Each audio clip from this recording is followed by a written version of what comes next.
একটা সময় ছিল গণমাধ্যম বলতে আমরা বুঝতাম প্রিন্ট মিডিয়া, এরপরে ইলেকট্রনিক মিডিয়া এটার সাথে যুক্ত হলো। এখন কিন্তু সোশ্যাল মিডিয়া একটা বড় মাধ্যম। প্রথমে যখন আমাদের প্রিন্ট মিডিয়া শুধু ছিল গণমাধ্যম হিসাবে, একটা সময় এটা দেখেছি গুরুত্ব যখন বাড়তে থাকলো, এটাকে দলীয়করণ করা, এটাকে বিভিন্ন স্বার্থে ব্যবহার করার একটা প্রয়াস, এবং কিছু কিছু ক্ষেত্রে আমরা দেখেছি এটাকে কিন্তু এই প্রিন্ট মিডিয়া এবং ইলেকট্রনিক মিডিয়াকে দলীয় স্বার্থে, বিভিন্ন গোষ্ঠীর স্বার্থে এটাকে ব্যবহার করার একটা অবস্থা কিন্তু আমরা দেখেছি। বিশেষ করে গত ফ্যাসিবাদের আমলে ফ্যাসিবাদকে প্রাতিষ্ঠানিক রূপ দিতে গণমাধ্যমের যেই ন্যাক্কারজনক ভূমিকা সেটা আমরা দেখেছি।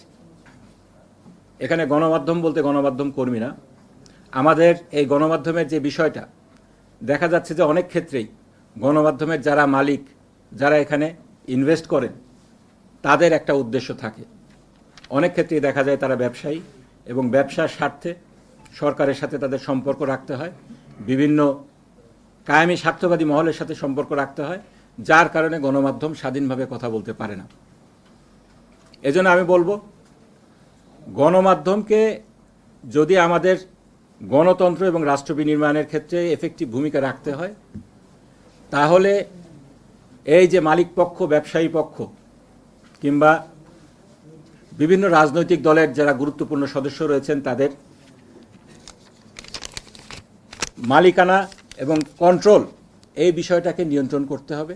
এক্ষেত্রে একটা সুস্পষ্ট গাইডলাইন থাকতে হবে, যাতে করে আমাদের গণমাধ্যম স্বাধীনভাবে কাজ করতে পারে। সোশ্যাল মিডিয়ার যে ভূমিকাটা দেখলাম গত জুলাই বিপ্লবে, এক্ষেত্রে গণমাধ্যমের ক্ষেত্রে যদি বলি, ইলেকট্রনিক মিডিয়া প্রিন্ট মিডিয়ার চাইতে সোশ্যাল মিডিয়া এই ক্ষেত্রে কিন্তু বড় ভূমিকা রেখেছে।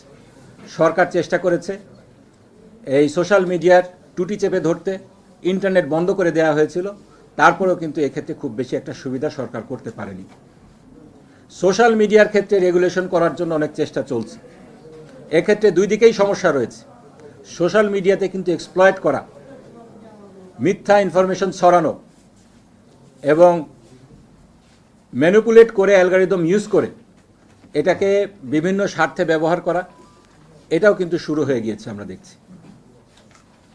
এবং আজকালকার যে টেকনোলজি রয়েছে, ডিপ ফেক, যে এআই টেকনোলজিগুলো রয়েছে, ফটো কার্ড থেকে শুরু করে অন্যান্য অনেক কিছুর মাধ্যমে মিস ইনফরমেশন, মানুষের যে প্রাইভেসি থেকে শুরু করে, এগুলোকে লঙ্ঘন করে আমরা দেখছি এগুলোকে রাজনৈতিক স্বার্থেও ব্যবহার করা শুরু হয়েছে।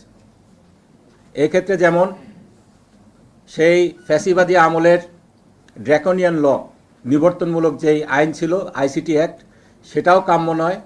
কিন্তু মানুষের ইজ্জত, আব্রু, স্বাধীনতা, প্রাইভেসি, এইগুলাকে রক্ষা করার জন্য, এইগুলাকে প্রোটেকশন দেওয়ার জন্য আইনি একটা কাঠামো থাকা অত্যন্ত জরুরি। এজন্য আমাদের যারা সংসদ সদস্য রয়েছেন, বিশেষ করে সরকারের যেহেতু এখানে ওভারওয়েলমিং মেজরিটি রয়েছে, ব্রুট মেজরিটি রয়েছে, আমাদের সকলকে মিলে একটা কার্যকর ভূমিকা পালন করতে হবে।